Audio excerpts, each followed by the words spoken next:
and gentlemen, I hope you're searching for an answer. Episode 25. The Bobby Kudo Show. Do you know what it means? I'm sure you do. Ladies and gentlemen, welcome to the Bobby Kudo Show.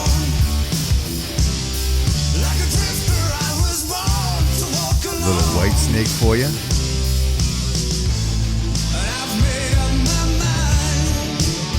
What a great tune. Hello everyone. Welcome.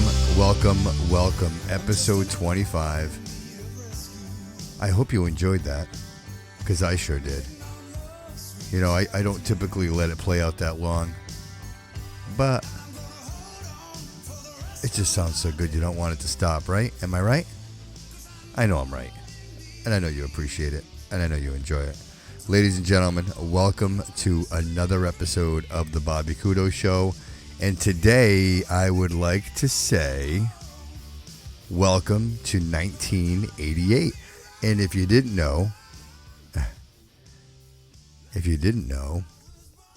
you will now. That was Whitesnake's 7th studio album, self-titled Whitesnake. They were a British rock band. They released that, believe it or not, in 1987. But originally, when it got released, it didn't get released in the States until 1988. And it had that song, Here I Go Again, which hit number one. And then Is This Love was the other one that everybody was listening to. I hope you enjoyed that, guys. They beat the Billboard 210 consecutive weeks. Wow, holy mackerel. What a great band of the 80s. I'll tell you what, they had amazing hair, right? I mean, who had better hair than them? Maybe like Motley Crue, or right? Or Poison. I mean, my goodness. I mean, we could talk about Guns N' Roses, and we will later in the show, because you can't talk about the 80s without talking about Axl Rose, Slash, and the amazing Guns N' Roses. Everybody, welcome. Thank you so much for being here. I really appreciate it, ladies and gentlemen. I apologize for the delay on the podcast, but, you know, life kind of gets you off guard once in a while, and had some family things going on over the weekend that kind of held things up a little bit, and I didn't have, I'll be honest with you guys, I didn't have the frame of mind that I thought necessary to deliver a good podcast. I was really concerned with just life in general. Some things that I just had to take care of with the ones that I love. And I'm glad to report that everything has worked out absolutely wonderfully. Everyone is well. Everyone is doing fantastic. And I am here delivering episode 25, guys. Can you believe it? Here we are. What a crazy week. I mean, can we talk about this week for a second? Let's hit the ground running, right? I mean, let's talk about it. But I will, couple of things. You know, first of all, I got a packed show today. We got a lot of stuff I want to go over. I really worked on this, really hard. Had some time today. I'll tell you guys, like I mentioned, I was occupied over the weekend, and today was another full day with some personal things. So I had some time. I got a lot of stuff down that I would love to share with you guys. So I hope that you guys are strapped in, and you're ready for a journey, another journey along with me and this great message. So 1988, I mentioned that was the year that we were talking about and celebrating this episode. And you know, if you didn't know, that was about 31 years ago. I was 13 years old, so I was just becoming a man, hitting puberty, 13 years old. I don't even remember what it was like to be 13, other than me. I mentioned in an earlier podcast, my first job. I got my first job when I was 13. Other than that, I don't remember much. But I know it was a good time. I know it, leading up to that, the 80s were, busy, right? Very busy in the 80s. There was a lot going on, a lot of change coming out of the 70s. And of course, when you got into the second half of the 80s, it almost seemed like people figured out that there were other drugs other than cocaine, right? I mean, early 80s cocaine, and then the second half of the 80s, there was a little bit of everything, and people were experimenting. And it made for some very interesting inventions. You got to believe that, the Apples and the Microsofts of the world, I mean, in all reality, could that be someone of conscious mind or someone that's altered in a space above reality, right? That's what you'd have to think. So mentioned a busy week and some other things going on, like I said, Super Bowl. If anybody got to catch a Super Bowl this Sunday, congratulations to the Kansas City Chiefs over the San Francisco 49ers, 31-20. I won't lie to you guys. I was hoping for Jimmy G. I was kind of hoping Jimmy G was going to pull one out, the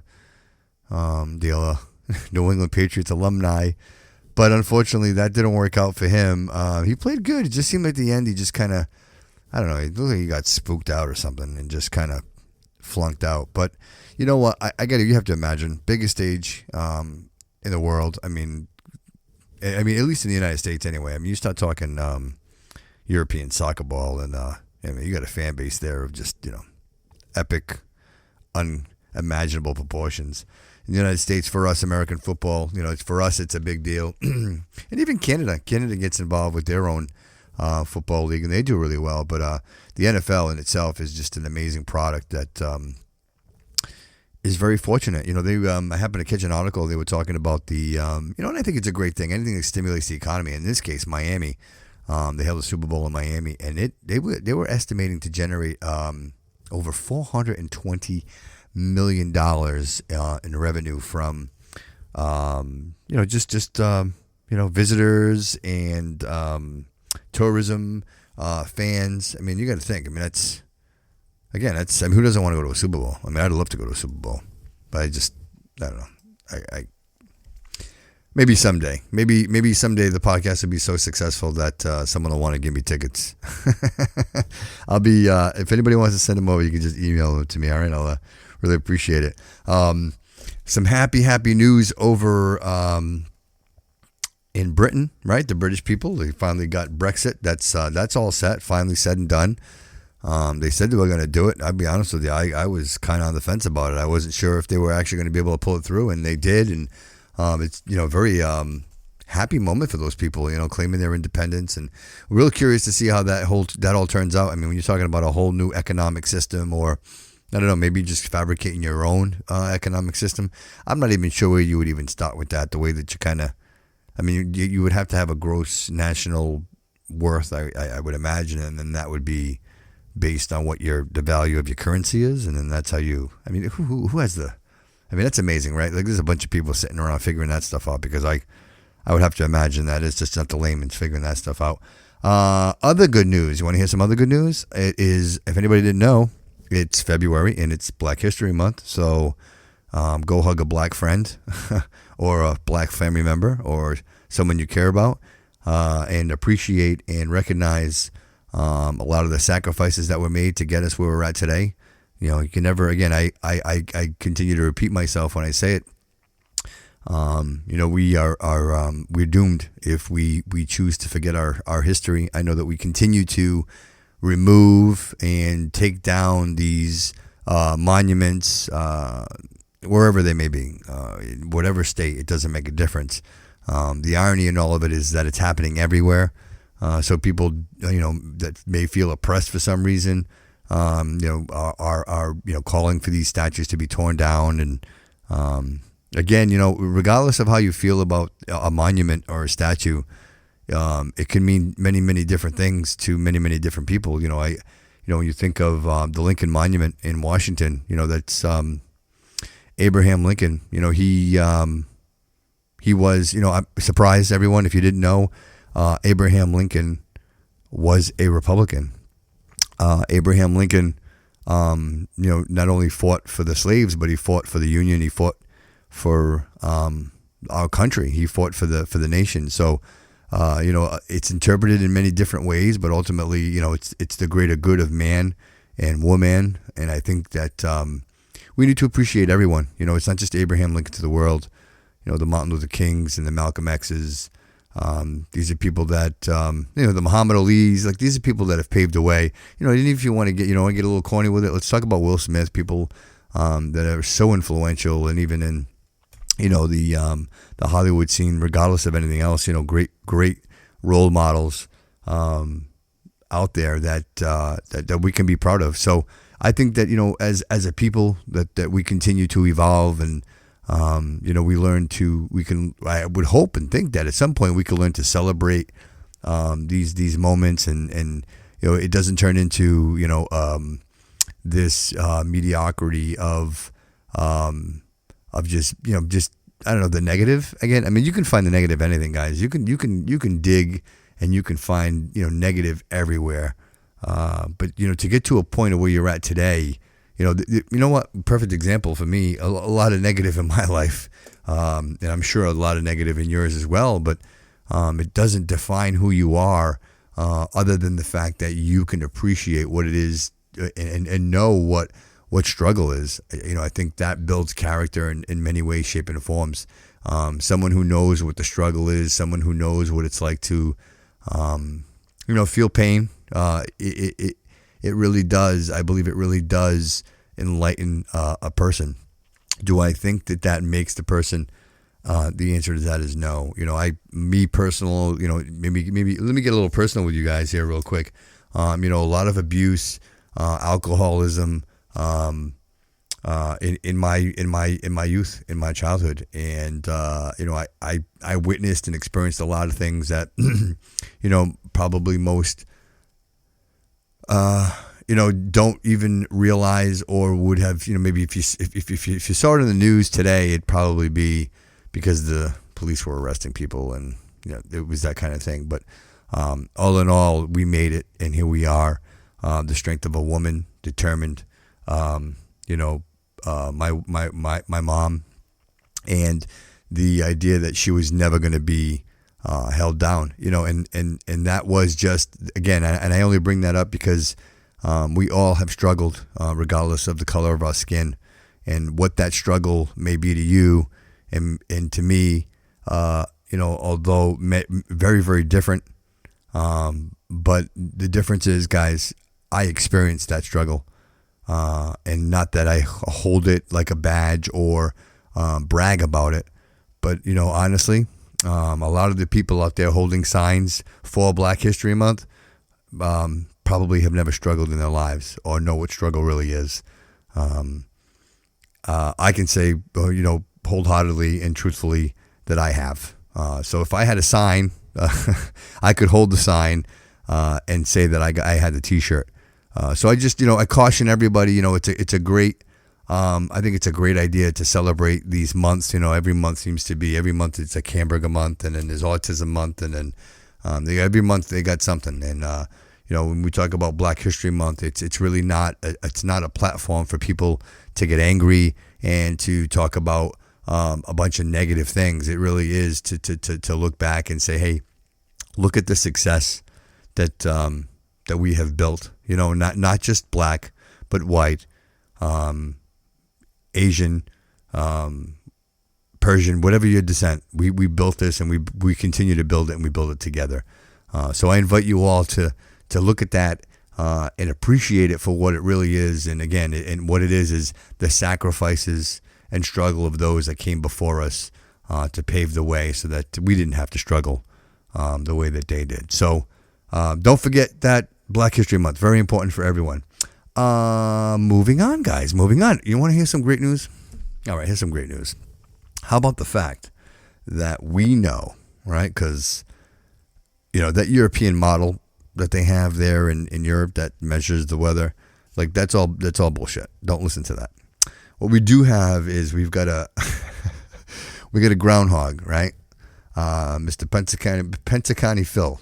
And he lives over at Gobbler's Knob in Pensacani, Pennsylvania. And he makes an annual prediction. Unless you live under a rock, guys, you know this. Every year he comes out and If he sees his shadow, it's a longer winter. If he doesn't see his shadow, it's a longer spring. So in this case, lucky for us, he did not see his shadow, and that means it's going to be an early spring. So I am looking forward to that. Anybody who lives in New England, actually in reality, we would, and I know that we invite any news that's related to less cold weather. I think I think we will all agree is a great thing. So, apparently, guys, if you haven't been down there, I did spend a little bit of time in Pennsylvania. Again, my work history. I used to do bridge demolition. I used to work with a good friend, Derek Santos. I hope he listens. I doubt he listens, but if he does, shout out, Derek. And when I turned 18 years old, I was old enough to work in the industry. I tell you, and I say it today, and I still say it to this day. Working bridge demolition, that's where I really learned how to work. It was one of those jobs that we traveled up and down the East Coast, and we'd go all the way from Pennsylvania to northern New Hampshire, southern Maine, and we would take down bridges. That's what we did. It was J.B. Fay Company, and I was a laborer. Derek was a laborer. Joe was our operator. Steve was our general, and we typically get a guy out of the hall to run a machine for us, and we'd we'd start in the middle, and we would take out a bridge. In some cases, we ended up in some small towns, and so like celebrities, people coming out and taking pictures of us working. But reality, we're taking bridges down that were, let's say, 200 years old, 300 years old. I mean, as old as the Constitution, for goodness sake. These are just bridges that have been here since the beginning of time. And it was really cool because you got to see the methods and the materials that they would use back then to build these structures. It was nothing like today. We have the technology and the machinery to do whatever. I mean, for goodness sake, you can make a pretzel out of concrete if you wanted to. Back then, a lot of this stuff was mixed by hand. They would mix it and carry it, and they were using different types of fibers, horsehair, whatever it took to strengthen the concrete. They didn't have the technology that we do today. But anyway, we would take these bridges down, and I ended up, long story short, I ended up in Pennsylvania. I ended up in Harrisburg, Pennsylvania, and we were down there. I think I might have mentioned it on a previous podcast, but we ended up at the Harley Davidson factory, and that was really cool. If you guys ever have a chance and you're in Pennsylvania, anybody who lives in Pennsylvania, I'm sure you've gone, but just to see, to go down there and actually see the way that they build the Harleys is just absolutely fantastic. I mean, really just great. I mean, although you do notice a lot of the parts and a lot of the devices are built out of the country. I mean, I know a lot of the engines, the Evolution engines, are built in Taiwan, but nonetheless, they had like the assembly line. All these people were working. One of the coolest parts about the whole thing was when we were driving there.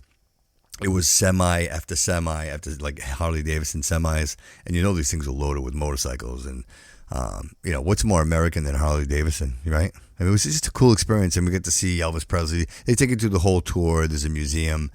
It was a really, really cool experience.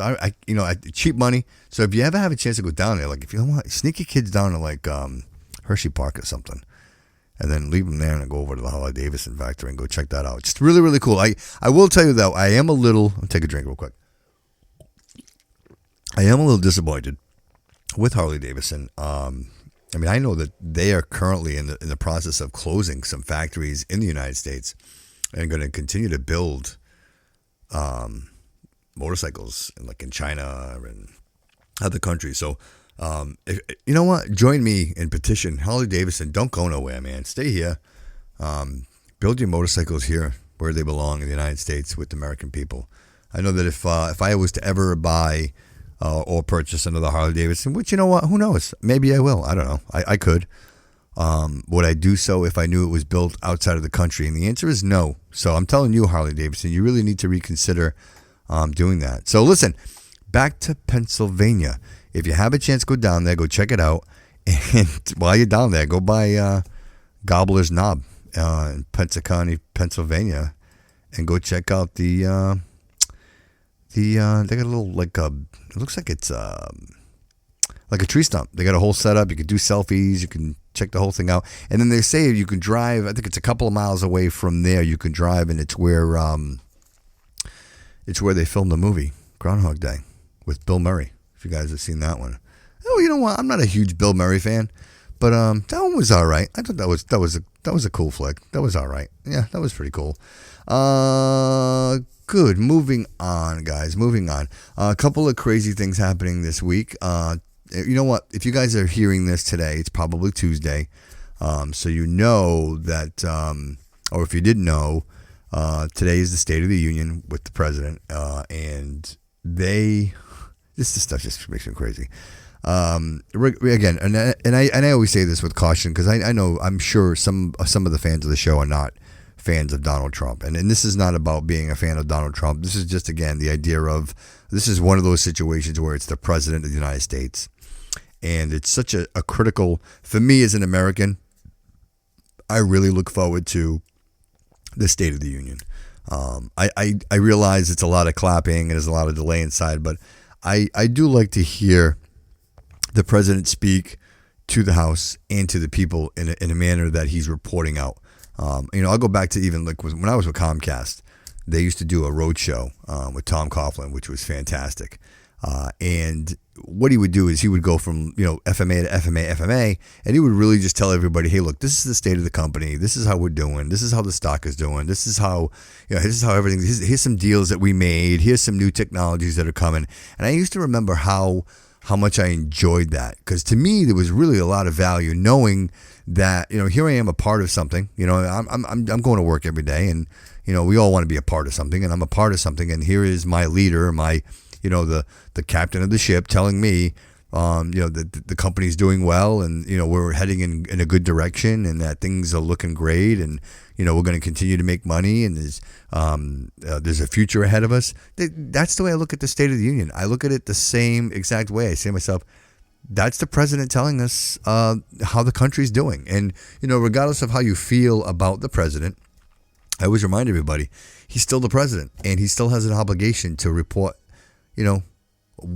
the country's doing. I want to know. Tell me. I mean, right? We have a right to know. So somehow, they're not going to vote on the impeachment until Wednesday. So the president will speak, Tuesday, which would be today, with that kind of looming in the background. Could the Democrats have just been kind of, listen, just, all right, just admit defeat and just move on with this, and then the country could move on, and then we could just continue to do great things. You know what, guys? I will tell you this, and I only say this because I feel like it's important.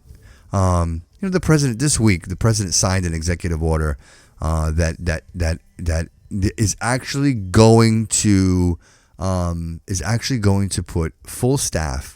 Okay, full staff. They're going to hire people, full staff, and their number one job and priority and purpose is going to be human trafficking, right? To prevent human trafficking. Like there's never been an office for that. There's never been an office to say, how do we prevent child, exploitation? How do we minimize or eliminate, human trafficking and slavery? We haven't done that. It's 2020, and we're still living in a world where this is happening, and it shouldn't be. And again, when is the last time you heard of an administration applying these executive orders and putting these people in certain positions that, you know what? I'll tell you what. If this saves one single person, one single child, is it worth it? That's an easy answer. The easy answer is yes. It's absolutely worth it. Of course it is. Because the idea is that we're here to save every single life. Every single life matters. And if the president's willing to do that and to do things like this to help, then you know what? I'm all about it. Let's stop it. Let's make it stop. That's what I'm saying. Right? So I mentioned 1988, right? So let's do this. Right? I don't want to talk about the president anymore. I don't want to talk about none of that. I just wanted to clear the air and get that out in the open because I just didn't want to I don't want to talk about it later, but I just wanted to get it out of the way now. So be on the lookout, guys. So make sure if you have a chance, watch the State of the Union. Otherwise, I always tell people, if you don't pay attention, then you have no reason to bitch. You can say what you want about the president, but if you're not educated and you don't know what's going on, then nobody's going to take you seriously. So invest some time and figure out what's going on so you can have an intelligent conversation about these things. The cost of living in 1988, the good times, right? Let's check that out. Let's see. So, if you wanted to buy a new house in 1988, it would cost you $91,600. Not bad, right? Not bad. Average income per year was about $24,000. That's not bad. Not bad. Rent $420. Average price for a new car was going to be about $10,000.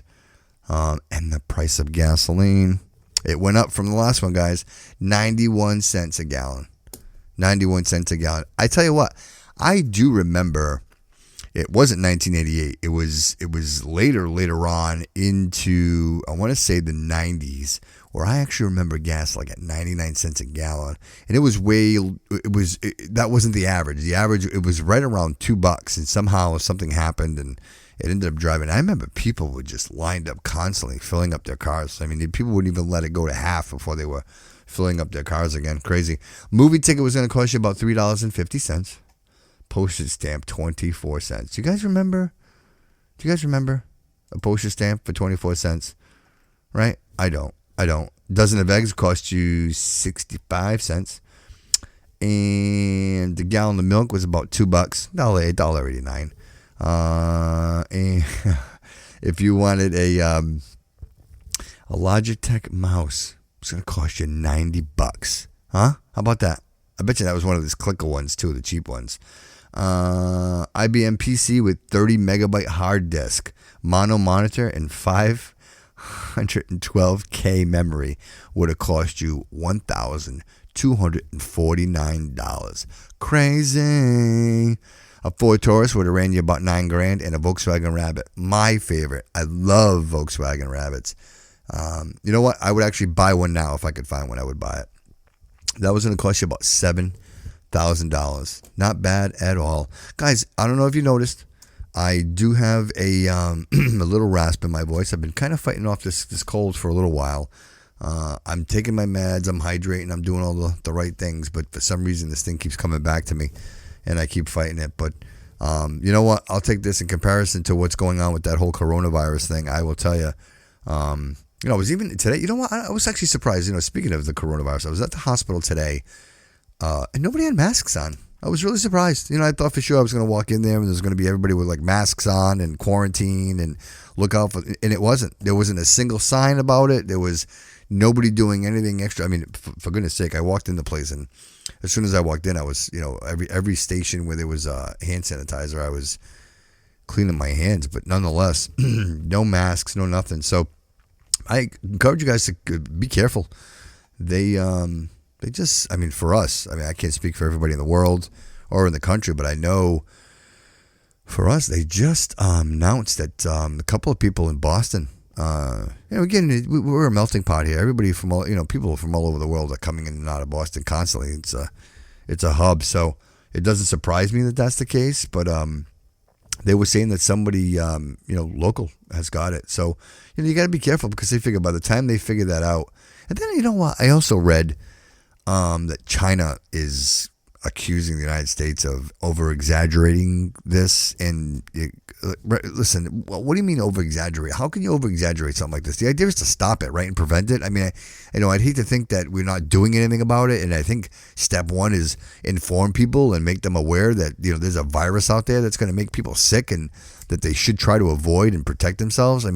Why would, you know what I mean? I don't understand. Like, I would imagine like something like this, you'd almost have to over prepare, right? That would be the idea, right? I'm guessing. You tell me, because I know for me and my family, we got supplies. We went out, we got supplies, and God forbid in the event that we need them, we have them. So, all in all, I will tell you the news has been very informative. I'm glad, to hear that they're actually putting out more and more information. Like, it's only transmitted, from person to person. It can't be from object to object, which is a concern of mine, especially, in the business that I'm in and the things that I do, we do deal with some product that comes from China. So I want to make sure that, somebody that I know or my staff members are going to be touching a package that could be contaminated with this coronavirus, right? I mean, you want to try to prevent that at all costs. So for me, knowing that it's not transmitted that way, that it really is person to person, I can be a little more cautious, right? And then you can be cautious. And if you have small children, I mean, they're telling you,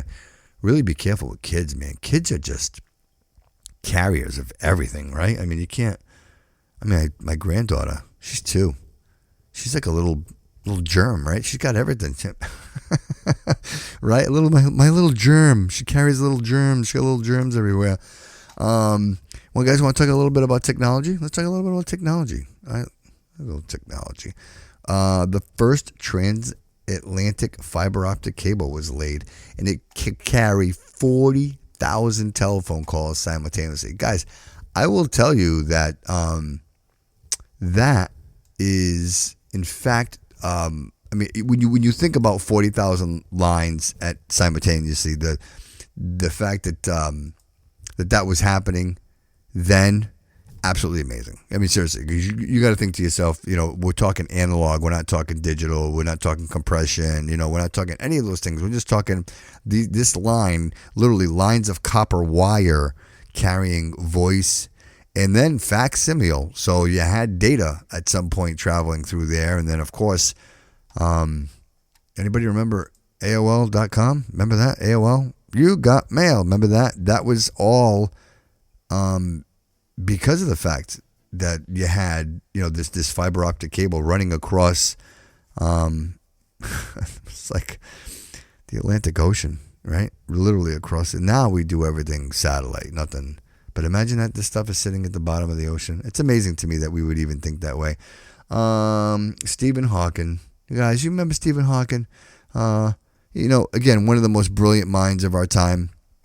And he happened to publish a book, A Brief History of Time. If you haven't had a chance to read it, pretty cool concept. I mean, if you're really into that, again, guys, physics to me is one of those, it's almost one of those things I don't want to know, right? I mean, because physics for me takes the magic out of everything. I know you need it, right? I get it, Einstein, and you need all of that. And I kind of like my doctor. I need my doctor, but I don't want to know what he does for his job, because I don't need to know the gory details. You know what I mean? The same thing with physics. I'm glad we're here, and I know that we're all, literally on a rock floating in space around a big ball of fire, and I'm not quite sure how that all works, but sometimes physics, they can kind of figure that stuff out, and again, I don't know that I want to know the answer to that. So if you're a fan, go for it. It's called A Brief History of Time by Stephen Hawking. If you don't remember this, the first major computer virus affects computers connected to the internet. They said that was the worm. If you guys remember the worm, and that actually it was almost one of those things. It was a catch-22. It was a good thing. It was a double-edged sword. It was a bad thing. It was a good thing because it really identified and showed the world that there was a vulnerability to data. You just couldn't just leave it out there for anybody to get at it. And two, I think it ushered a whole economy of virus protection, right? Like the Nortons and the McAfees of the world. Those companies exist solely to prevent viruses in these companies. And you even hear now, like a lot of these hospitals and even like these like orphanages and things like that, like they get taken hostage, and they hold the data, and they say, if you don't pay this amount of money by this amount of time, we're going to erase all this data. Imagine being held hostage that way with all your information and all your data.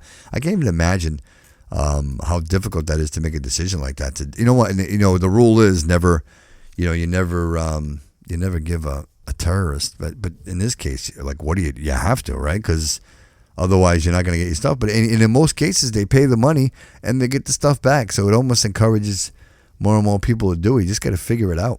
And it goes into that dark web. I say that, I will tell you guys, I've never seen it. I've heard about it, but I've never seen it. And people say that there's a lot of shenanigans going on in the the dark web. The US stealth bomber. Guys, you remember the stealth bomber? It was revealed. That was unbelievable to see that thing. I mean, just, the show of supremacy and technology, the idea that there was a vessel that could fly through the air that was completely undetectable, could fly at altitudes that no other plane could fly. Again, just the United States doing what the United States does. So, I'm not about the war machine. I'm really not. But in all fairness, in to the right of technology, who's more advanced than the military, right? They're cutting edge. Everything they do, everybody they hire the most, brilliant contractors to build probably the most incredible technological advances of mankind. The military gets it first, and even you think GPS, for goodness sake, GPS. The military owned GPS before we got it. Let me take a drink. No, here we are. We take it for granted, and we use it every single day. Every single day we use GPS, and not even, again, like I said, we take it for granted. What else? You know what? This was pretty cool. US using carbon dating.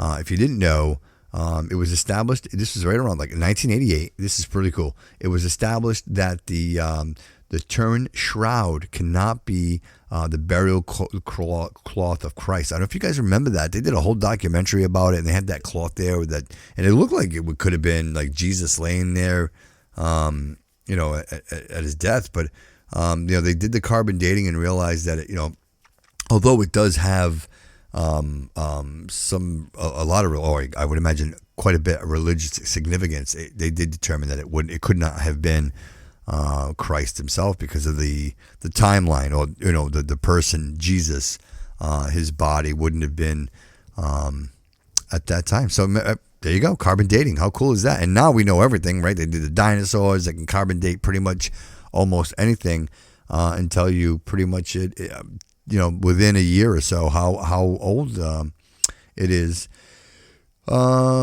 This is great news, right? For anybody who's on Prozac, 1988, there it was. The antidepressant Prozac was introduced, which quickly became the market leader for treating depression. Prozac, there you go, making people happy one pill at a time. And then laser eye surgery in the U.S. There you go, laser eye surgery. Guys, I will tell you, and hit me up, guys, if you haven't, or if you have had laser eye surgery. I'm seriously considering it. I think I may do it. I'm actually in the market of for an eye doctor that will do the procedure. I'm just, guys, I'm done with glasses. I'm at that point where I could be at bifocals, so I'm not even sure if I can even get the laser, but I'm gonna try. I'm gonna go and talk to somebody. And if you guys know somebody or recommend somebody, let me know. Hit me up on my email at thebobbycudoshow@gmail.com, Twitter, Facebook, or Instagram. Send me a message. Let me know. And help a brother out, man. Let me figure that out. Give me some. I always rather go with word of mouth. You know what I mean? Because things like that are scary. My eyes, I'll tell you guys a funny story. I don't wear contacts.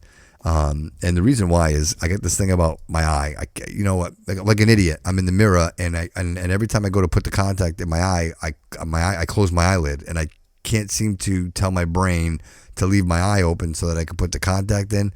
So, needless to say, the frustration, quickly, I decided that I wasn't wearing contacts. So, which brings me back to my original point of LASIK, and that's, I think that's the way I'm going to go. So, I'm going to find me a good laser eye surgery doctor. United States president in 1988 was Mr. George H.W. Bush. He was a Republican. He defeated Michael Dukakis. You guys remember Michael Dukakis from Massachusetts? He was a Democrat in Massachusetts. Terrible. It's no surprise. And it's funny. I was talking to Rachel about it today. And if you look, they're doing the Iowa caucuses tonight. Big deal, big to do. And it blows my mind that if you look at the Democratic Party, the candidates right now that are running for the office of president. I mean, if you're a Democrat, you can't be happy about it. You really can't. I mean, I tell you, I'm not a Democrat, and I'm not a Republican. I am an independent. And I look at both sides, and I say to myself, "Gee, if this was a football game, right? And I'm looking, like, who am I? Who do I want to win? You know what I mean? I mean, seriously, like, look, if guys, Sanders, I mean, life support, right? The guy's on life support, pretty much, right? Biden, he's a creep, stranger danger. Do you really want, a creep like that in the office? I don't. I really don't. You got Elizabeth Warren. And again, who is it? Who are you going to pick? I find it hard to choose a candidate that's going to represent the Democratic Party, and it's going to be one of them fools because and then of course Bloomberg's trying to get in with all this crazy money. You know what? And here's something else. I'll say something else. If you don't know, I'm going to tell you and enlighten you right now. The NFL is tax exempt. The National Football League does not pay taxes. Okay? That I'm telling you with certainty. They do not pay taxes. Therefore, I believe that they should not have any influence or be able to broadcast any political message from any political party whatsoever, period. All right? You're not paying taxes, so therefore Bloomberg can't take out a $10 million advertising and put it during the Super Bowl. To me, it's unfair. I think it takes the you know what? It doesn't make it an even playing field for the candidates. It really doesn't. And to be honest with you, this Bloomberg coming in this late into he's going to screw everything up, guys. If you're a Democrat right now, you should be pissed off. You should be very, very mad because he is going to screw everything up. He's going to end up being an independent. I know Stevie mentioned it. So he's going to end up being an independent, and he's going to screw the whole thing up. And you could see it happening because there is no way that he is getting that. He's not getting that. The Democratic, he's not getting it. So I don't know, just another fool trying to get in, and I don't get it. You know what? To be quite honest, it makes me angry, and I don't typically get angry. Moving on. Did you guys know that in 1988, the very first McDonald's restaurant in the country, run by the Communist Party, opened in Belgrade, Yugoslavia? There you go. You could get a Big Mac in 1988. I remember that. I don't know if you guys remember that, but I do remember that being on the news, and that really paved the way for McDonald's. McDonald's was already worldwide, but to get into Russia, Communist Russia, Yugoslavia, Belgrade, like all of that, like to be in that. And then there was a couple, that was a little article. I just took a little snippet out of it, but there was, at that point, they kind of just got traction, and they spread out all over the place. But again, that's an American company. You know what I mean? Over in at that time in that climate, that was a big deal. That was a really, really big deal. So that was a cool moment for myself and for anybody who was around and remembers that. How about some cool stuff? How about some pop culture? You guys want to talk about some pop culture stuff? We could do that too. How about? All right. So let's say this: if you were born in 1988. Then let's see here. Then you would be sharing a birthday with the famous people such as Adele. I will tell you, I was very surprised that Adele was. Maybe because I thought she was older. I didn't realize how young she was. So Adele. Mr. Antonio Brown, whether you're a fan or not, you have to appreciate Mr. Antonio Brown and his talents. He's also born in 1981. Conor McGregor, another guy, 1988. Man, Mr. Kevin Durant with the Brooklyn Nets. How about that? So you guys got to share a birthday with some pretty cool peeps. That's pretty cool. Popular movies of 1988. We're going to talk about those. We had Rain Man. Who didn't watch Rain Man with Tom Cruise and Dustin Hoffman, right? That was a good flick. Good premise, pretty cool. And that was, that was pre-Tom Cruise being douchey. I think Tom Cruise is a douche now, the whole Katie. Like when he was jumping on Oprah's couch, like he douchebag alert. He's been a douchebag ever since. He's big into that Scientology thing too. He's like the grand master of Scientology. And he's just a weird cat, man. That's just a weird dude. Another movie, Who Framed Roger Rabbit? Did you guys go see that? I wouldn't go see it. Terrible. I didn't like it. I don't know if you guys did. Big with Tom Hanks. That was an awesome movie, right? Who didn't enjoy that? That was a cool premise. The idea that he, at the carnival, and he makes the wish, I want to be big, and next thing you know, he wakes up and you know what? And that again, that was Tom Hanks when Tom Hanks was funny, and Tom Hanks wasn't so pretentious. Twins with Danny DeVito and Arnold Schwarzenegger. That was a good flick too, and you know what? That was the Arnold Schwarzenegger era. He was in every single movie, Jingle All the Way, Commando, you name it. Like it was Arnold Schwarzenegger was literally in every. It was him, Sylvester Stallone, and what's the other guy's name there? The karate guy there. Oh my goodness, I can't think of his name. He did not Fight Club, Bloodsport. You know what? It'll come to me. I know I can't forgive myself because his name is like right on the tip of my tongue. Crocodile Dundee 2, Die Hard. Die Hard was another one with Bruce Willis. Bruce, that was a good flick, and it was a good holiday flick, and it was fun, and it was action packed, had a good story to it. How about Naked Gun? That was a good movie. That was with Leslie Nielsen, and that was O.J. Simpson. Right? Did you guys remember that? O.J. Simpson was in The Naked Gun. Beetlejuice with Tim Burton. Guys, Tim Burton, right? Like, a little weird, right? But that, if you guys don't remember, that was Gina Davis, Alec Baldwin, right? And Mr. Michael Keaton as Beetlejuice, right? There you go. I almost forgot that Gina Davis and Alec Baldwin were in that. Go figure that out. They were so young. What else? A Fish Called Wanda. If you guys remember that. That was a weird movie. That was one of those European movies. I wasn't a big fan. I put it in there because I think it's important to culture, but ultimately I wasn't a huge fan. And Friday the 13th, and you won't believe this one. Part 7, The New Blood, right? I think they went, anybody know how many Friday the 13th there are? I'm curious. I'm actually going to look that up at some point. I'm curious to see how many they finally got to.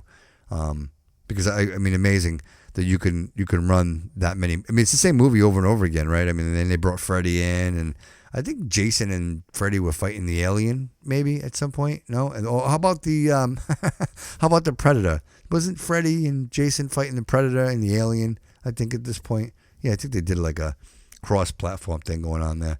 And that's pretty much it for movies, guys. That's pretty much it. And guess what? You know what? It is the time, my favorite time anyway, of the podcast where we talk about one of my most favorite things in the whole world, and that is music. I love music. You guys know that I love music. And in 1988, there were a couple of very popular bands that were out. Even this first one I was kind of on the fence about, but I figured it was important because it's culture and history, and I probably should include them. So give this one a listen, and let's see if you can guess who this is. Let's see.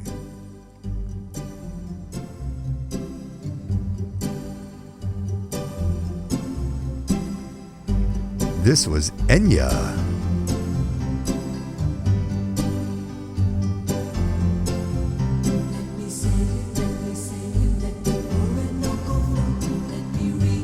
I'll tell you what, if you guys want to sleep, on more than one occasion, I've actually said, "Hey Google, play Enya," and it just plays all night long. One Enya song after another, and I think Enigma gets mixed in there too.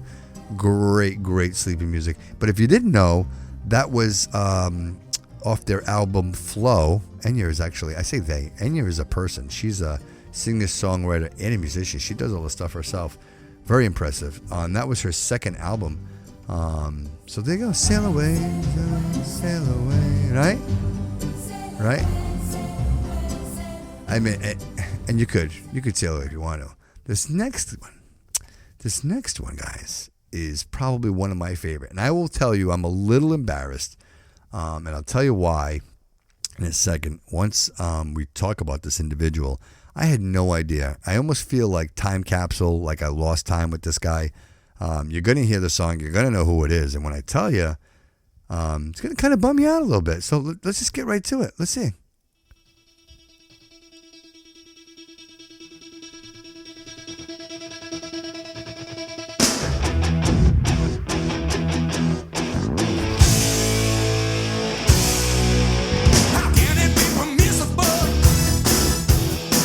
Ladies and gentlemen, Mr. Robert Palmer.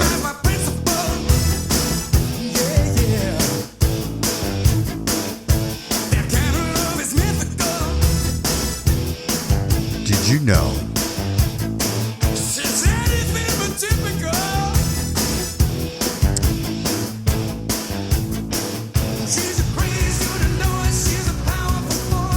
and if you didn't know,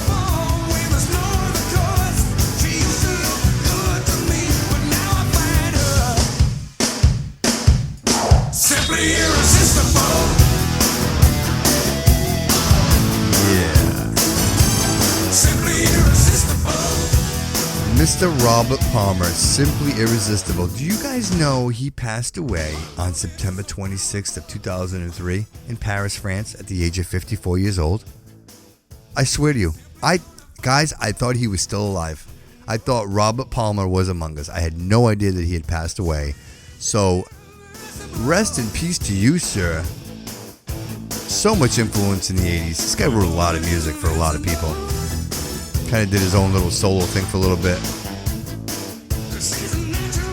Fantastic. Rest in peace, Mr. Robert Palmer. I had no idea he had passed away. Shame on me, right? Like, you know, I pretend like I know all about music. I don't even know the guy is dead. Shame on me. You know, this next band, I will tell you that I'm only going to play this because I didn't even know this band existed. I'm going to play it because I'm going to be sure that there's someone out there, probably my brother Lou, shout out brother Lou, who has heard this band before and be like, "Why you didn't mention that band?" You know what? I have never heard of this band. Maybe you guys have. Maybe I'll enlighten you. Maybe I won't. Let's give it a shot. I just thought it was pretty cool. It was something different. Here we go.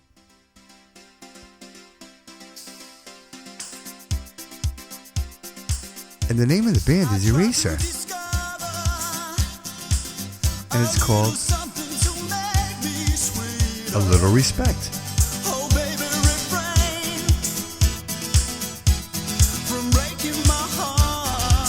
Do you know this song?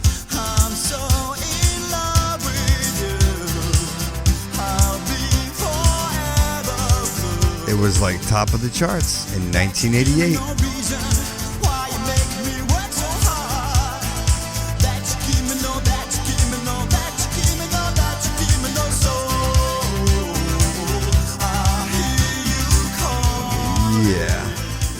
Okay. Well, there you go. Remember that whole comment I made about cocaine in the 80s?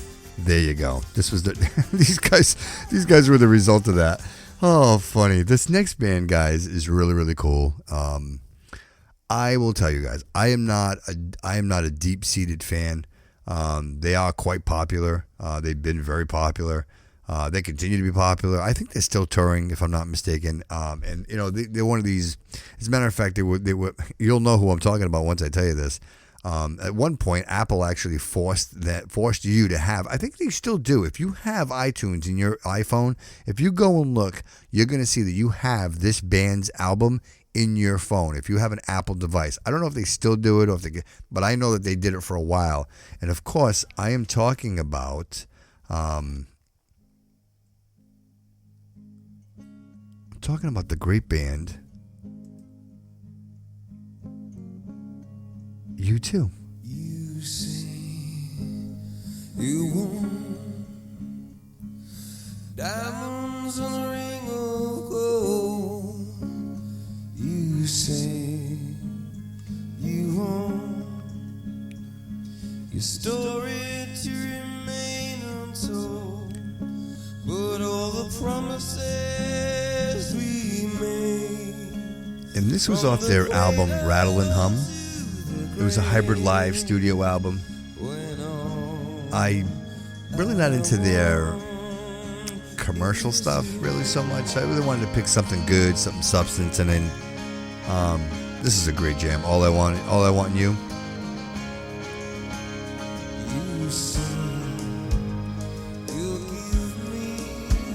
It's a good jam. I mean, that's U2. If you like U2, you'll appreciate that one. And this next band, I will warn you all. Again, another inclusion by default. I mean, because you have to. If you didn't, then I'm not true to the word of delivering a good message, and that message would have to include. I mean, these guys have been around forever. If you didn't know, I think it was probably in the 50s, late 50s, early 60s. These guys popped up, and they've been putting music out like nonstop.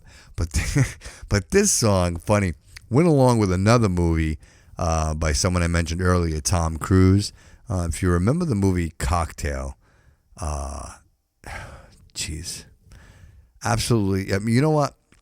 Go watch it for yourself. Go check it out. But you couldn't watch it. This was what it was all about right here. Aruba, Jamaica, ooh, I wanna take you. Bermuda, Bahama, come on, pretty mama. Key Largo, Montego, baby, why don't we go? Jamaica, off the Florida Keys. So, of course, I'm talking about the Beach Boys. Kokomo. The truth is, there is no island Kokomo off the Florida Keys. It doesn't exist. So, the whole song's a lie. It's all a lie. But you know what? I challenge you.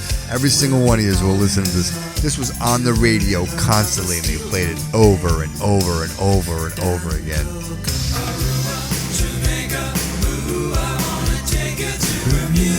Bahama, come on, pretty mama, Key Largo. Oh my goodness.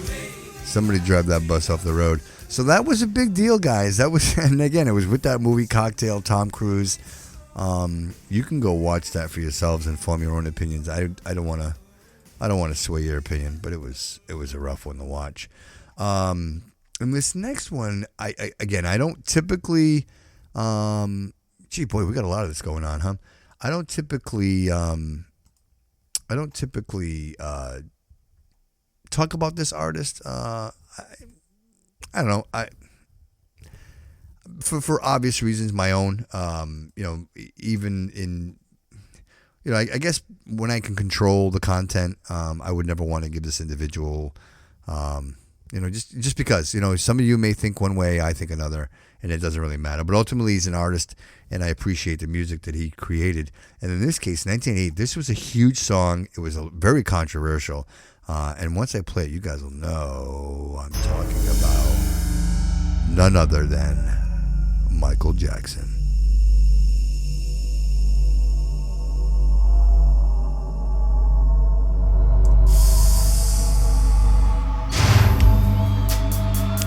And the name of the song was Dirty Diana.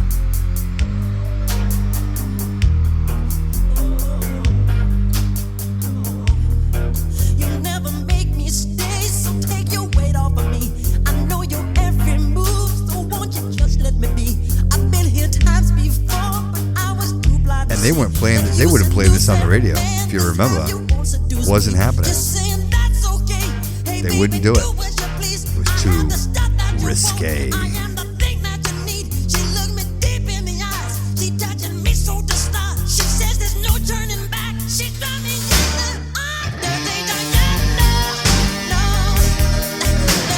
Diana.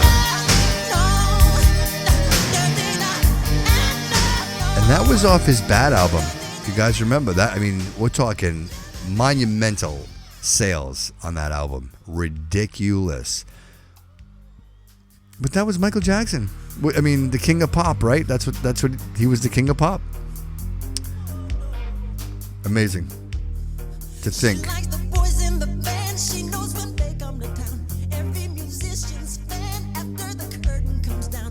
that would be his legacy. Shame, really. But this next artist, you guys will appreciate, and this is a little more fun. As a matter of fact, this artist, she's lucky to be alive. I know that she happened to be. They were touring. She was with a band touring, and they were in a terrible bus accident, and she had some major surgery done. And thankfully, she made out all right, and she had a very successful career. I believe she married a producer, did very, very well. And, of course, I am talking about none other Then Miss Gloria Estefan, accompanied by the Miami Sound Machine.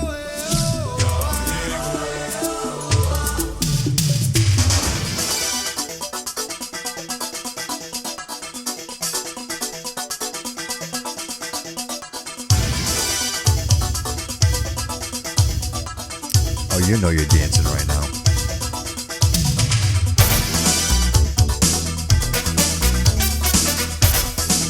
How could you help it, right? It was good stuff. It was good stuff. At night, when you turn off all the lights, there's no place that you can hide. And she would put on an amazing show. I mean, if you've ever seen any of her concerts that they would put on, I mean, fanfare, the bands. I mean, it was always a full out, literally almost a full out orchestra playing for her. Good for you, Gloria. And I think she's still playing. She's still doing well. Good for you. Good for you. Moving on from Gloria. How about this band? You guys will like this one. I don't have too many of these today, but I just got a couple, and I think these are just very, very important. How about this one? Do you remember this one? Did you call on a Friday night? Did you make that special dedication?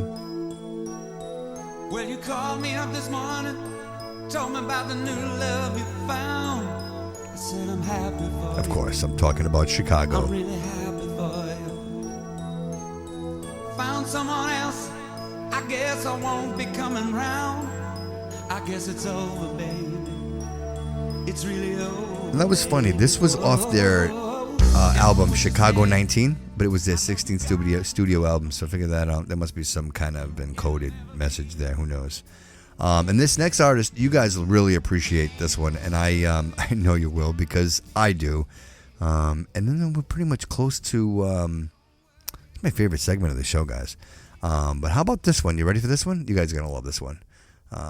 Here we go.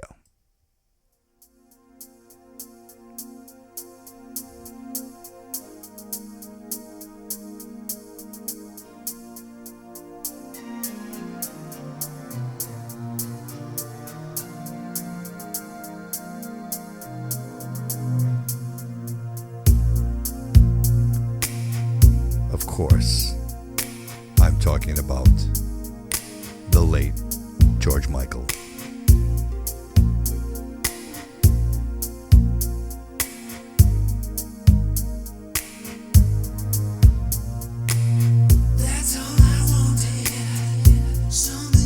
And this song hit number one for 20 straight weeks. And that was off his album Faith, and that was huge. I believe, I don't want to make things up, I think Faith was his first solo album when he left Wham. And in all fairness, I mean, Wham was kind of hokey. But you know what? Given the 80s, it got him in, it got his foot in the door, right? And then he created his own music. And then Faith was a huge album for him. And, ever since then, the guy was pretty popular and had a pretty successful career. So good for you, Rest in peace, George Michael. We miss you. I mean, did anybody look better in, leather pants and a leather jacket playing the guitar? No. Rest in peace, man. And of course, guys, I got one more here. Let's do this one. You guys are gonna love this one. So listen, if you couldn't make it through the 80s. Thank you, George Michael. You couldn't make it through the 80s without hearing this band play. And even now, they still are relevant. Especially if you're into sports. I mean, they constantly play certain types. I mean, Guns N' Roses is making money, and they will continue to make money. But when you talk about the band, this is the stuff I want to talk about right here. This is the stuff that you built a whole generation on. When you heard this riff and Slash just ripping this guitar up, and then the intro with Axl Rose, monumental moments. I mean, it takes you back. And if this doesn't take you back, man, nothing will. Sweet Child of Mine, off their album Appetite for Destruction. Ladies and gentlemen, Guns N' Roses.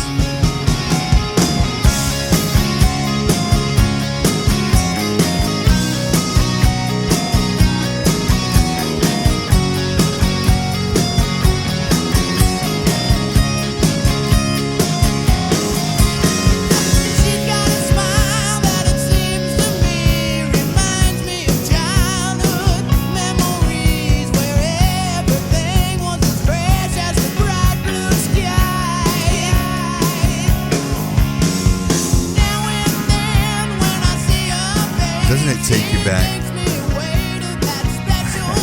It takes me to that special place. It really does.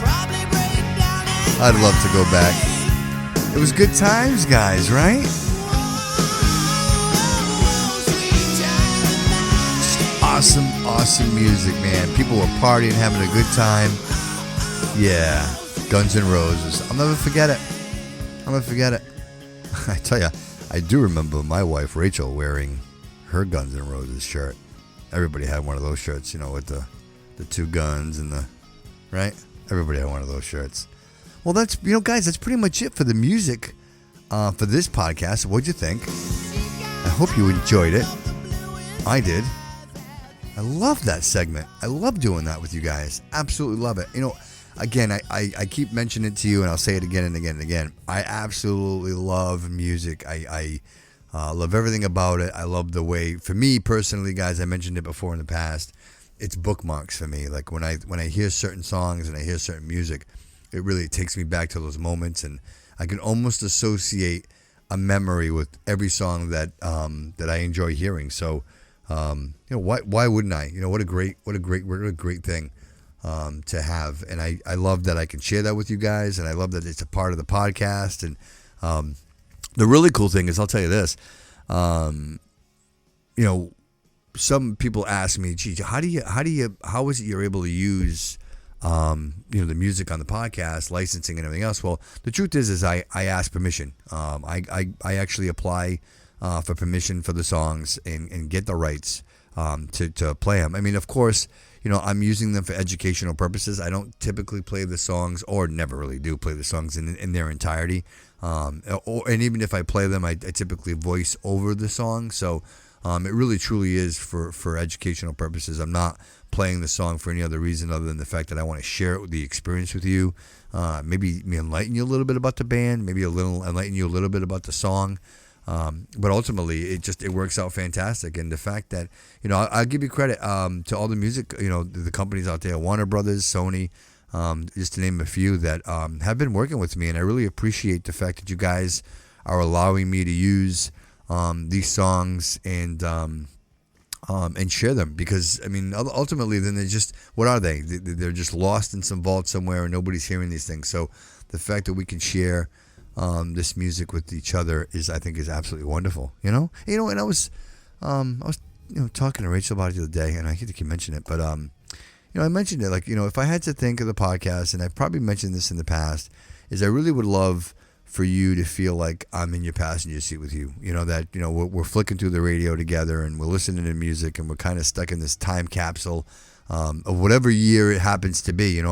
I really I pick the years at random. I don't really look for, unless something or someone relevant will be on the show or something really, something relevant happens. But typically, I try to kind of reach my hand in the hat and pull out a year and go with that, because, ultimately every year, in my lifetime is relevant, to me, and, not to mention what's happened outside of my lifetime, but just in my lifetime. And if I can go through the years of my life and share my experiences along with some of the great music, and TV shows and movies and media that I experience, why wouldn't I do that? You know what I mean? Why wouldn't I remind you, maybe of some of the great things that maybe you forgot about? That to me, that's like, that's the prize in the Cracker Jack box. Is, the Cracker Jack box. The Cracker Jacks are good, but when you get in there and you open up the little package and you get that cool toy, doesn't that just make it even better, right? I mean, that's right. That's what I would think. I would like to think anyway. But moving on, guys. I don't want to get stuck on that, but I had a couple of TV shows I want to talk about from 1988 that I hope you guys will enjoy. And I will tell you, there was like a list, no joke, like a legit list of TV shows. So I kind of had to filter through some of those. I mean, again, the show can only be so long, guys. So I picked through the ones that I thought would be the most fun to kind of try to guess. So I'm going to play the first one for you. And let's see. I'm going to give you a second and see if you can remember this great TV show that was out in 1988. And here you go. What do you think? Do you remember it?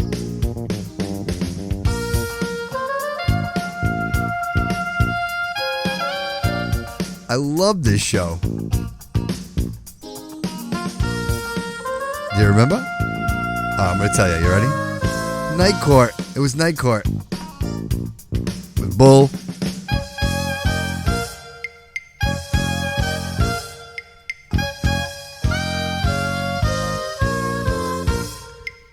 Right? It was great. I loved that show. And it would come on, and it was funny. Night Court, it would come on late, right? I remember the show coming on late, and it was good. That was very, very good.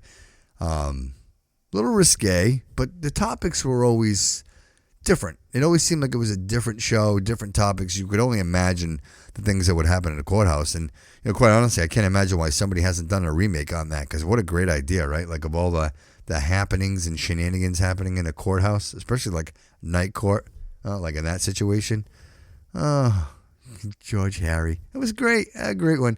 All right. This one, I'm giving you this one because I want to give everybody a shot. So this one, I know you're going to guess this one as soon as I start playing it.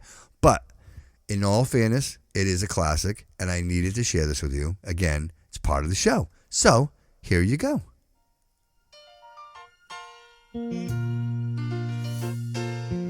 Making your way in the world today takes everything you've got. Taking a break from all your worries sure would help a lot. Wouldn't you like to get away? And of course, All those nights when I'm you've got talking no about lights, the Cheers, check is in the right? mail, Where everybody knows your name. and your little angel hung the cat up by its tail. Can I tell you a secret? And your third fiance didn't show. I wasn't a huge fan. Sometimes you wanna go where everybody knows your name. I do want to go where everybody knows my name, but I wasn't a huge fan of the TV show. So maybe you were, but I wasn't. But this next one, I was a huge fan, and I hope you were too. And if you were, then you're going to guess it as soon as I start to play it. And here you go.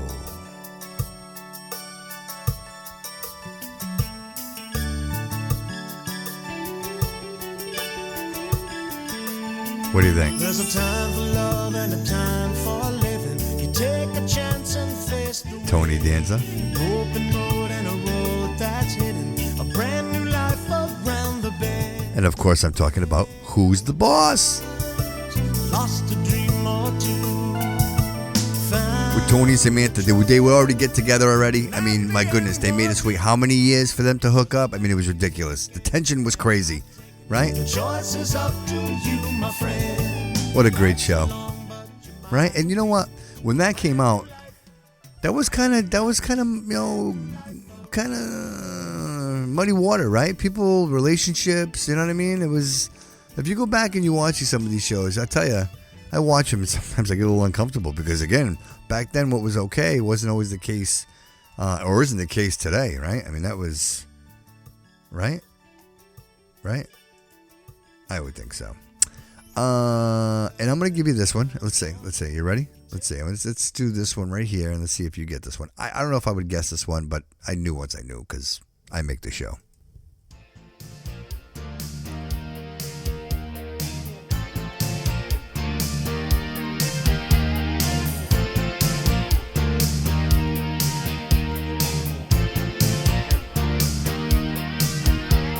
Show me that smile again. If you haven't guessed it by now, you won't. That was the theme song for Growing Pains. Best is ready to begin.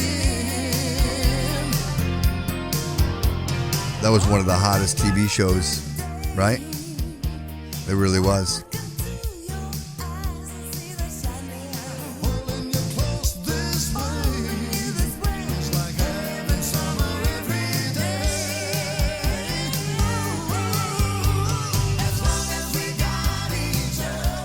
Yep, there it was. Good show. It was a good show. I watched it. I enjoyed it. And of course, this last one is got to be one of my most favorite TV shows. And again, one of these low budget shows, but I think they did just a fantastic job putting it together. And you know what? Even now, it's spun off a bunch of careers for a bunch of people. But back then, this is what was on TV. And once I'm actually going to know what this one is.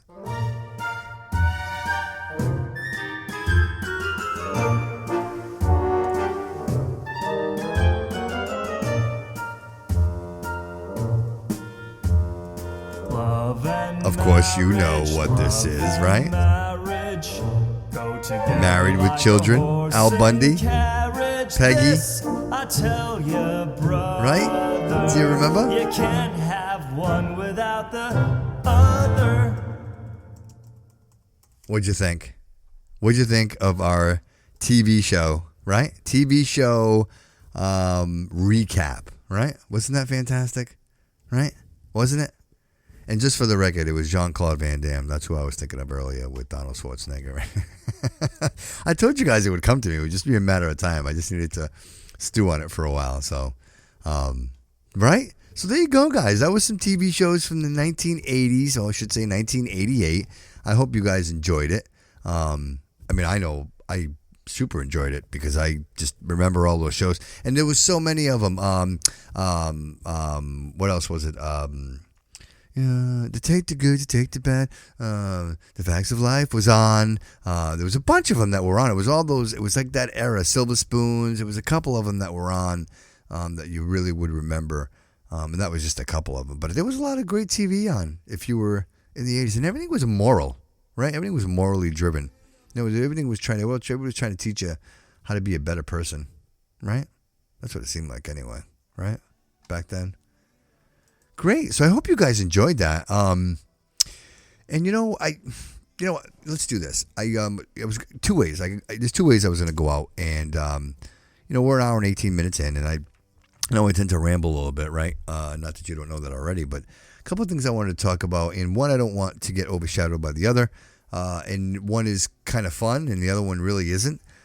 So let's talk about shows to watch. I know I did this segment last episode, and I really wanted to do it again because I got to tell you guys, I have become borderline obsessed with Netflix. I think Netflix is whatever they're doing, whoever they hire over there, they're doing it, and they're doing it right. Some of the most riveting, entertaining TV shows on television right now, hands down. I mean, without question. You turn it on, and they got a little bit of everything for everything. And last week into this week, if you haven't watched it, I might have mentioned it in the last episode.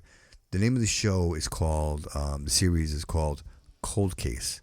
And it really is just absolutely amazing. And it's about, and again, I know I mentioned it to you guys before, I can't watch a show unless there's closure. Like I need closure. I can't watch a show and leave it open-ended. It bothers me. And in this case, the Cold Case, it almost teases that sensation where you get the story, about this unfortunate murder. And some of these murders, like for the one we watched, it's season 2, by the way. For the one we watched today, it was for a young lady, and it had been 22 years. Imagine waiting 22 years to find out that who the murderer or the responsible party is for your loved one. Imagine waiting 22 years. And in this case, that's exactly what it is. So a lot of these episodes are just so touching because you can imagine, it's one thing to lose a loved one, a child, or anyone for that matter, but to lose someone and not know who was responsible is even more devastating, I would imagine. And in this case here, it was a small town, and the dad, who was a single dad raising his daughter, the one that was murdered, he never gave up. And what he did, and you think about it, I mean, just a a glimpse of brilliance, and that was he continued to remind everyone that there was still a murderer among them. Everyone might have forgotten that his daughter was murdered, but it's one thing to remind people that the person that murdered her is still out there and it hasn't been found. So it put a sense of urgency on everybody, and I believe that that's what maintained the traction for them to go ahead and actually find the people that were responsible for this beautiful woman's life.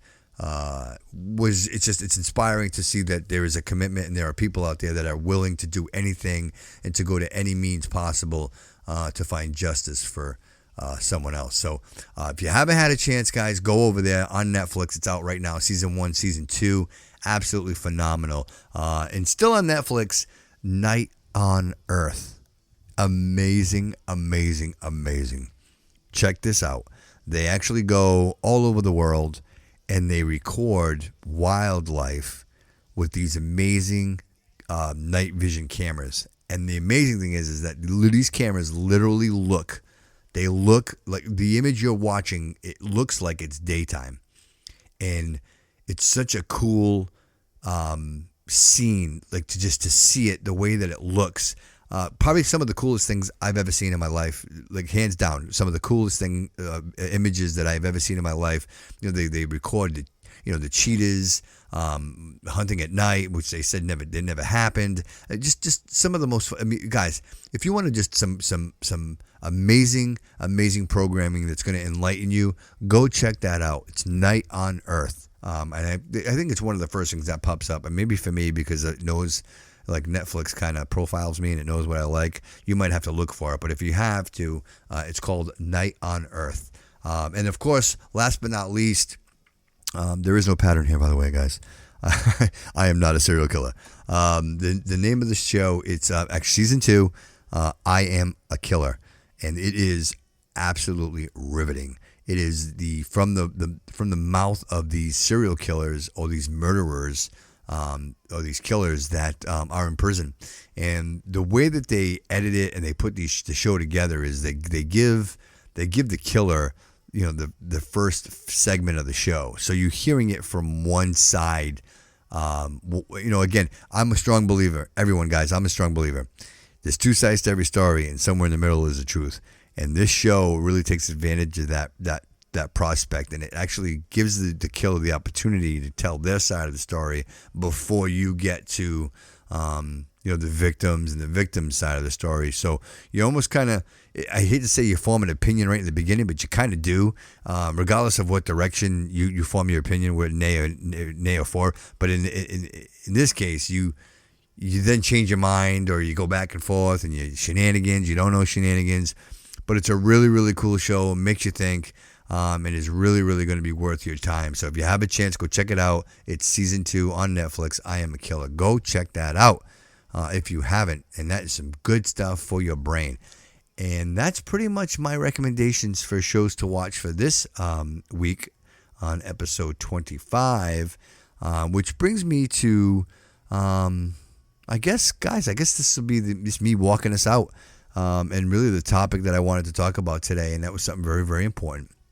And that really, and I'm sure you guys have all heard about it or seen it in social media. And that was, you know what? Let's do this. Let me do something different here. Let me play something, right? And then while I play this amazing work of art, I want to talk about what I want to talk about. So let's do that. I'm gonna go ahead and do this. And of course, what I'm playing here is Demi Lovato's version of the national anthem for the Super Bowl. Can you see by the dawn's daylight what so proudly we hailed at the twilight's last gleaming, whose broad stripes and bright stars through the perilous fight o'er the ramparts we watched were so gallantly streaming.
Now, if that doesn't give you goosebumps, then nothing will. So that was Demi Lovato, who did an absolutely amazing job at singing our national anthem at one of, if not the largest sporting events to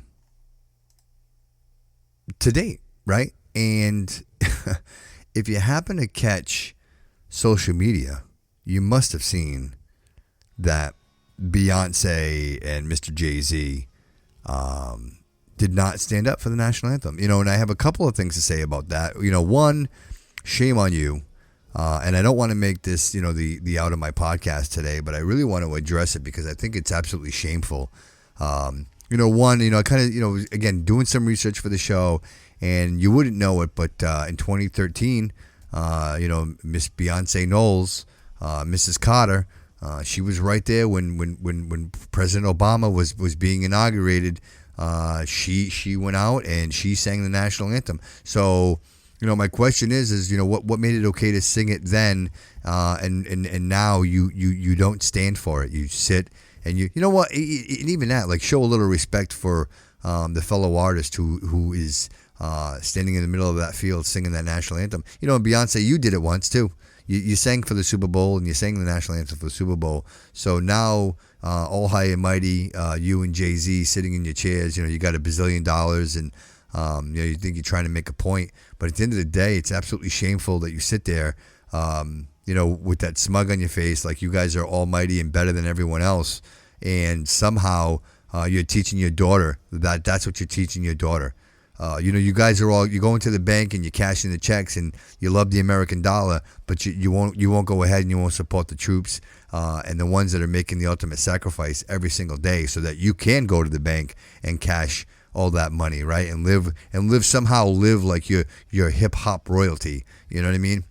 Quite honestly, Jay-Z, you know what I think? I think Jay-Z's been lucky. I think Jay-Z might have come across some money and hooked himself up with the right people, even finding, like Rihanna and the amount of money that she's made him. But, people act like Jay-Z is something great and something wonderful and the Black Album. And you know what? I got to be honest with you. I've listened to pretty much all of Jay-Z's music and his discography, and I'm not impressed. If you want to talk about rhymes and rapping and talking about struggle, there are a lot of rappers out there that I believe had more soul and more conviction than Jay-Z. I don't think Jay-Z ever had enough struggle in his life to be even an iota or pinnacle to be an artist such as, let's just say, like a Tupac Shakur. Let's get even more modern. Let's talk about 50 Cent. There's somebody who built a brand for himself, spoke about his life, his struggle. Guy was shot 9 times and somehow built an empire off that. Jay-Z, I just think you got lucky, buddy. And then the fact that you met Beyonce and, granted, let's not take anything away from Beyonce, because the truth is that she does have an amazing voice. We can't deny that. She has talent. She can dance, total package. But quite honestly, you're an ugly person. And Jay-Z, you're an ugly person. When you don't support the country of the people that are supporting you, I think that's pretty shameful. I really do. I think that's pretty, you know what? That's unhuman, when you really, really think about it. And when you show up to the Super Bowl, and your box seats, right? You don't even have the common courtesy to stand up and salute the flag and the national anthem of this great nation. Shame on you, Beyonce, and shame on you, Jay-Z. And I will tell you, and that's not just coming from me. My wife Rachel is a huge Beyonce fan. She has been forever. Her and I even kind of back and forth and bicker about her and. I've never really been a huge fan. Again, like I said, I respect her talent, but her as an artist, I have not been a fan. And again, I repeat, I'm not a huge Jay-Z fan either. But I can appreciate, I don't know, maybe being at the right place at the right time. He's a smart businessman. I think he's a smarter businessman than he is a rapper. But it makes me mad, and it really, really did bother me. And I tend not to try. I try not to let those things get to me. But when I saw it, it's just the irony in all of it, that you're at the Super Bowl, Demi Lovato is singing the national anthem, and you don't even have the respect to stand up and show, show the gratitude to the flag and to our soldiers who are overseas fighting for the good fight and making the ultimate sacrifice every single day, right? And if that doesn't bother you guys, then something's wrong with you. I mean, I have to believe that, if you're listening to this show, you're like-minded, and things like that are going to bother you, regardless of where you stand and how you feel about this administration. It doesn't matter. We're all Americans, and we need to support each other. I mean, we always need to support each other. It can't be when it's convenient. So when you're up there and, and President Obama is being inaugurated and you decide you're going to sing the national anthem and then you don't even stand for it when it comes time for the national anthem. Again, you can't. One of those things, it's either you do or you don't. You don't pick and choose when you feel like it. The world is still the same place. It's still the same flag. And it still represents the same morals and beliefs and struggles that we have had all along the way. So I say to you, Beyonce and Jay-Z, you really need to reconsider and really think about your place in society and understand that, you know what? People aren't going to take your shit. And quite honestly, kind of like, listen, just take a look at the Prince and the Duchess there who are in Canada. You know what? That's going to be quick. Nobody's going to give a shit about them in another week or so, right? Like big to do. They're over there now. They want no part of it. Before you know it, they will be so irrelevant because they no longer have any power. So what are they going to do? They'll do a reality show and people will watch a reality show. But ultimately, are they doing any good for anybody other than themselves? And the answer is no. They're only doing it for themselves.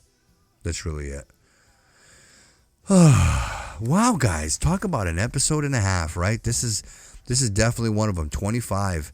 Got me a little fired up, got me a little going. Again, I won't lie to you guys, I'm a little off my game here a little bit. The week, I'm a little later into the week. I got a couple of days off. I got a couple of things going on the backside here that I need to take care of. But I thought it was very, very important for me to get behind the microphone and deliver a message to you guys because, granted, I mean, for me, I need this and I need to get it out there because I want this to be amazing. I want this to be great, and I think it can't stop. I think if I stop, I don't know that I'm going to lose momentum. I want to continue. I will tell you, Twitter. I mean, the Bobby Kudo Show on Twitter is on fire every day. More and more followers, which only means the show is only getting more and more influence, more and more popular, more and more listeners, which is great because that's the goal here, guys, is to increase the listenership and to make the show really, really great. And I will tell you guys, I'm going to let you in on the ground floor a little secret. Over the weekend, I was talking to friends and loved an idea that was brought to my attention, and I was really looking at it and thinking about it and considering it. As you all know, guys, I am a huge supporter of the Shriners Children's Hospital. I think what they do there is an amazing thing. I think it's an amazing thing for all of those involved. So with that said, I was thinking about doing an event, maybe renting a hall, maybe selling some tickets, maybe looking for some sponsors, people to donate some products. Maybe we could do a raffle. And I thought maybe it'd be a great night, have some drinks, maybe some food. Have food. If we do tickets, then I'd like to do like maybe you could choose what you'd like to eat, have a dinner, clear the stage, maybe do a live podcast so to share with everyone. So we do like a podcast event. And then you have a DJ, we could dance, have some drinks, enjoy a night together. How amazing would that be, right? So that's something I'm toying with now, and I think if we were to do that, maybe we probably do it right around October. Maybe like that. I'm thinking like maybe the Saturday before Halloween. Let me know what you think of that idea. Let me know if you guys would be interested in that. Hit me up, thebobbykudo@gmail.com, Twitter, Facebook, and Instagram. Send me a direct message. Send me a message there. And of course, the website, thebobbykudoshow.com. Go check it out. Leave me a message and tell me what you think. Do you think you guys would be interested in going to an event like that? I mean, it would really the ultimate goal here would be to generate some charity, some revenue for the Shriners Children's Hospital. That would be the goal. And of course, nothing wrong with having a good time raising money. So if you're all interested, if anybody's interested, hit me up. Let me know what you think, because it's definitely something I want to do. And again, like I said, I think if it's something we're going to do and it's going to be successful, then we need to start the groundwork on it now and really get some sponsors and some commitments, because if we're going to do this, I want it to be right. All right? And speaking of charities, guys, Etsy, right? Go check it out and give the show a little charity, right? Etsy.com/shop/the Bobby Kudo Show. And go show your support, guys. T-shirt, beanie. We've sold a couple more. Again, like I mentioned before, like the momentum has slowed down quite a bit with the merchandising, but I'm still motivated. I'm still excited and still talking about it. So if you have a chance, go over to Etsy. Go show support for the show. Get a T-shirt. Wear it proudly. And if you're listening, then share it, because there are other people out there that should be listening. So you need to let everybody know, hey, listen. Go listen to the Bobby Kudo Show, because it's always an awesome show, right? Where else are you going to hear this kind of content and get all this information and fun information all at once, right? Nowhere. You have to, right? You have to come here. You can't get it anywhere else. So show your support for the show, guys, and visit Etsy. And also, I remind you all, Apple Podcast. Listen, the reviews are very, very important, guys. I can't do it myself, and I already gave. I won't lie to you guys. I already gave myself 5 stars. I can only do it once, so I need you guys to go in there, and ladies, and children, everybody, go in there and show your support for the show, man. Just quick review, quick like. Just if you click the 5 stars, you know the rule. If you're gonna give me less than 4 stars, you got to leave a comment. And if you're giving me 5 stars, then I think you should be leaving me a comment, right? Tell me what I'm doing right. You know what I mean? I appreciate it. And again, for me, it's really the legitimacy of the show, and it's very, very important. I don't know if a lot of you aren't like maybe constant podcasters, maybe part-time podcasters, but anybody who understands the podcast world, those reviews and subscribers is very, very important, especially on that Apple. Apple seems to be like the foundation of everything. Like it's everything for podcast, is Apple, and then of course everybody else is like secondary, which kind of feeds off. It's hard to explain, and maybe at some point we can talk about it, but I'm not going to bore you with the details of that right now, since I got your ear and we're listening to this amazing content. So again, guys, crazy week for me. If you're listening to this now, today it's probably Tuesday. And I apologize for the delay on that, but I assure you that it was with great need that I needed to delay the podcast for just a day or two. Nothing too crazy. I mean, I hope you guys aren't fiending too much. I know Stevie, you mentioned that you miss it on Monday. I know, buddy. Joe, you too. I'm sure. The OGs, man. You guys are amazing, and any opportunity I ever have to thank you, Joe, Steve, Randy, Lou, Gary, Marcos. I know. I hate to mention names because I know there's so many of you that are listening, and I just don't want to forget anybody. But those are some of the few that are really interactive with me on the social media, and so I just wanted to give them a shout out. I just feel like I owe a whole lot to those original listeners, and without you guys, the show would have never had any momentum, and I wouldn't be here on episode 25 talking about episode 26 and talking about an event in October. How amazing is that to even be in this realm of thought, in that this is the direction that my life is going. I will tell you all that I could not be happier with the success of the podcast. I think that what we're doing here is relevant and important. I think we're finally starting to get, I like to call it the like rhythm. You know what I mean? Like you certain things you're expecting out of the show when you turn it on, and I hope that I'm staying consistent with that and giving you what you need. But I'm always looking for new ideas. I'm always looking for fresh ideas and new content, and would love to bring in new segments into the show. So share your ideas with me. Again, the Bobby Kudo Show at gmail.com, Instagram, Facebook, and Twitter. I mean, you can call me. Call me, 508-475-9499. 508-475-9499. 9499. Call the Bobby Kudo Show. I'll answer the phone. Leave me a message. Maybe I'll play it on the show, right? Why wouldn't you do that? Why? I mean, if you could, why not, right? Listen, if you could call the president, wouldn't you call him? I'm telling you, you can call the Bobby Kudo Show. Call me. I'd love to hear you. I'd love to hear your thoughts, your ideas, and I'd share them. I'd share them on the show. And guys, we're pretty much getting to the end here, and I don't want to stop rambling about nothing, but just a couple of final things that I wanted to just get to you before we sign off on episode 25, and that is if you haven't had a chance to go and listen, guys, listen. The second thought episode was absolutely phenomenal with Steve. If you haven't listened to that episode yet, you gotta go listen to it. So go listen to it now, right after you're done with this one. Go over there and hit that one.